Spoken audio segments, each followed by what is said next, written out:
canal 12 Hélices de DNA, meu nome é Marta, e hoje a gente vai explicar o que é a codependência, tá bom? Eu ia tentar dar uma aula de átomos, né? A imagem aí atrás é o oxigênio, tá? E o hidrogênio. Então, o que acontece? Eles compartilham um elétron aqui, tá? Este compartilhamento, ele pode ser positivo ou negativo, não no sentido de cargas elétricas, tá? E aí é que chega nossa aula de DNA, no nível mais atômico, tá certo? Por quê? Porque a partir deste elétron compartilhado, ocorrem todas as proteínas e todas as cadeias que ocorrem no nosso organismo, tá? Então, os átomos, eles são partículas codependentes, ou seja, elas dependem do compartilhamento de outros elétrons para elas ficarem estáveis. Estáveis no sentido de equilibradas, tá? Se a gente partir para a nossa vida prática, este equilíbrio se dá a hora que você consegue entender que você é indivíduo, você é um ser único, que não necessariamente depende das pessoas à sua volta. Você deveria estar com elas por amor, não por dependência, tá? E agora eu vou dar uma série de exemplos do que é a codependência.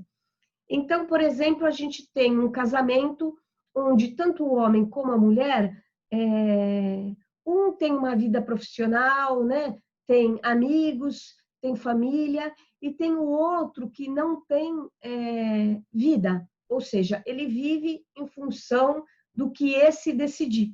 Então, esse decidiu que vão ter férias, este decidiu que vão para uma festa de amigos, este decidiu. Isso é uma codependência, isso não é amor. Eu não estou falando de submissão, né? Eu estou falando de uma codependência. Por exemplo, um avô que sustenta um neto, né? Ah, mas coitadinho, ele perdeu o pai quando era criança, ou ele perdeu a mãe muito cedo. E por isso, o avô fornece tudo o que ele quer e ele acaba tendo uma vida desviada, tá? Uma vida de excessos. Então, isso não é bom para nenhum dos dois, tá? Nem para o avô que sustenta, porque ele está tendo um amor, na verdade, como é que eu vou dizer? Um amor forçado, né? Um amor mentiroso, e nem para o neto que não está se desenvolvendo como pessoa. Tá?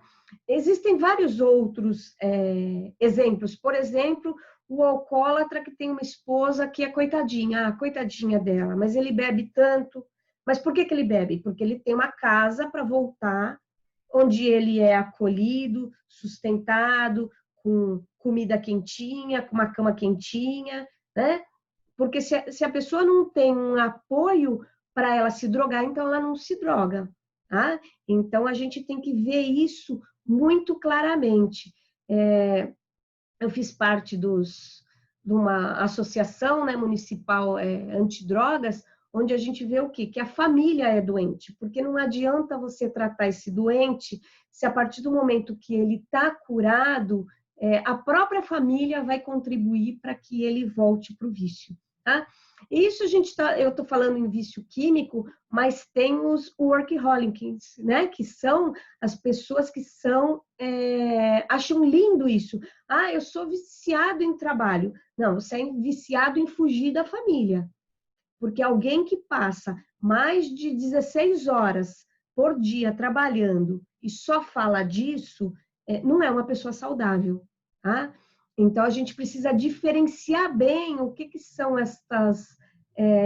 esses modismos do que é uma pessoa equilibrada e com uma vida equilibrada, tá? É bem diferente. O que isso tem a ver com DNA? A gente vai para a parte atômica, aonde, olha a imagem aí atrás, tá?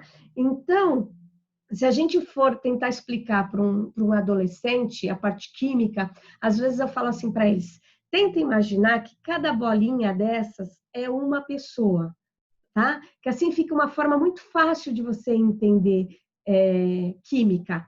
Então, dessas bolinhas, dessas pessoas que te circulam, e você, na verdade, é o núcleo, você, essa bolinha vermelha, que é o núcleo que tem prótons e nêutrons, e essas bolinhas, então, de repente, formam um casal, né?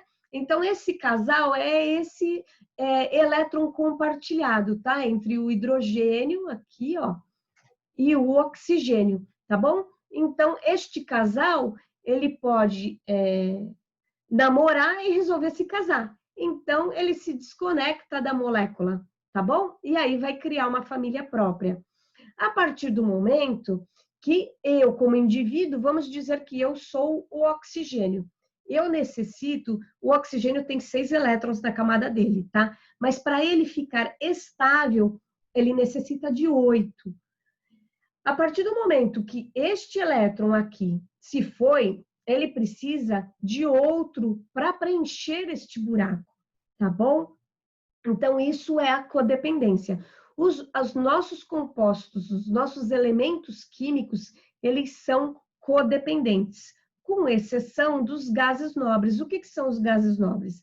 Eles têm a última camada deles completa. Então, eles são seres únicos, equilibrados por si só. O que eu quero dizer com isso? Que vocês são seres únicos que precisam reconhecer isto. E vocês precisam ser equilibrados na vida de vocês. Então, a gente pode ter uma vida compartilhada com filhos, com amigos, né? Com pai, com mãe, com todo mundo. Mas a gente tem que ter consciência de que a gente sozinho tem equilíbrio suficiente para levar a vida, tá bom?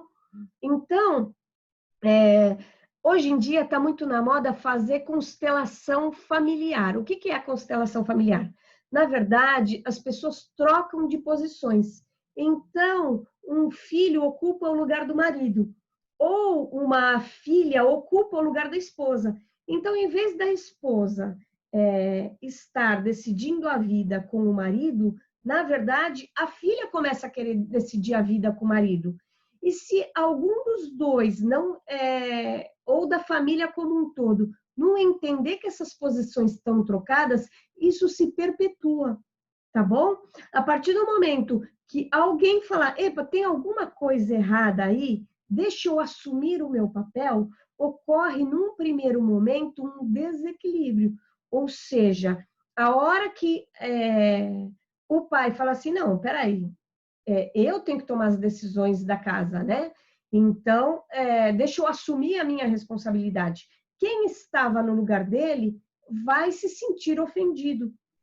Então, num primeiro momento, às vezes parece que a família está desajustada ou tem alguma coisa errada no ar. Muitas vezes, na verdade, é o contrário. Isso está indo para o equilíbrio. Cada um precisa assumir a sua posição. Tá certo? Então, essa é a parte psicológica da codependência. Existem vários livros a respeito de codependência, vários conceitos, é muito bacana estudar sobre isso. Mas a gente, voltando aqui para o nosso DNA, o que eu preciso que vocês entendam? Que estes átomos, né, existem vários deles, com vários elétrons, né, e tudo mais, se eles resolvessem ser estáveis por si só, ou seja, eles se completam, né, com 8 elétrons através da energia gerada por eles, as coisas se decompunham. Então, uma vez eu dei uma aula sobre a decomposição do corpo de Cristo, explicando justamente isso, tá? Que a partir do momento que você tem o equilíbrio, esse átomo de oxigênio e de hidrogênio, eles não precisam ser dependentes um do outro. Eles podem simplesmente estar grudadinhos por amor.